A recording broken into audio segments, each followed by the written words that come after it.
প্রিয় দর্শক বন্ধুরা, এই মুহূর্তের জন্য উঠে আসছে গুরুত্বপূর্ণ খবর আপডেট। এবারে কিন্তু চাকরির বিষয় ঘিরে সব জটিলতা কাটল। অত্যন্ত বড় একটি আর্জেন্ট খবর। এই ভিডিওর মধ্যে তার সবটাই আলোচনা করছি।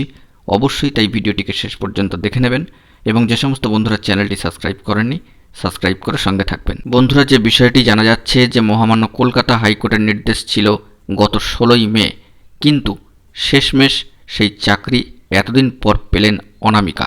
সম্মানীয় ববিতা সরকারের জায়গায় এবার অনামিকা রায়কে কোচবিহারের স্কুলের চাকরিতে নিয়োগ করার নির্দেশ মহামান্য কলকাতা হাইকোর্টের, এবং সেই নির্দেশ কিন্তু এবার ফলপ্রসূ হলো। কিন্তু আদালতের রায়ের পরেও কেটে গিয়েছিল প্রায় চারটে মাস, এবং 4 মাস কেটে গেল কেন তা নিয়ে এবার মধ্যশিক্ষা পর্ষদের সচিবের কাছে সম্মানীয় সচিবের কিন্তু রিপোর্ট তলব করলেন সম্মানীয় বিচারপতি অভিজিৎ গঙ্গোপাধ্যায় মহাশয়। অর্থাৎ 4টি মাস নিয়োগ দিতে কেন কেটে গেল এই বিষয়ে কিন্তু রিপোর্ট তলব করলেন সম্মানীয় বিচারপতি। গত বুধবার তার নির্দেশ, আগামী 28 সেপ্টেম্বরের মধ্যে এই রিপোর্ট জমা দিতে হবে।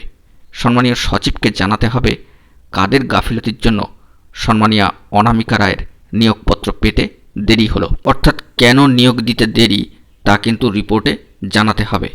ওই দিন পর্ষদের আধিকারিকদের উদ্দেশ্যে সম্মানীয় বিচারপতি প্রশ্ন তোলেন, সরকারি অফিস কটা পর্যন্ত চলে? আমাকে কি এবার সম্মানীয় শিক্ষামন্ত্রীকে অনুরোধ করতে হবে রিসিভিং বিভাগ থেকে চিঠি নিয়ে সচিবকে দিয়ে আসতে? হতাশ বিচারপতির মন্তব্য, এই চাকরি প্রার্থীদের নিয়ে মধ্যশিক্ষা পর্ষদের কোনো অনুভূতিই নেই। মামলাকারীর তরফ থেকে সম্মানীয় আইনজীবী সুদীপ্ত দাশগুপ্ত মহাশয় মহামান্য আদালতকে হিসেব দিয়ে জানান, এ বছর 16ই মে সম্মানীয় অনামিকা রায়কে চাকরি দেওয়ার নির্দেশ দেয় মহামান্য আদালত। তাঁকে 14ই জুলাই এসএসসির সুপারিশপত্র দিয়েছিল। সেই দিনই মধ্যশিক্ষা পর্ষদ সেই সুপারিশপত্র হাতে পায়। 2রা অগস্ট মধ্যশিক্ষা পর্ষদ অনামিকা রায়ের নথিপত্র যাচাই করেন। তারা 11ই অগস্ট পুলিশ ভেরিফিকেশনের জন্য নথি পাঠায়।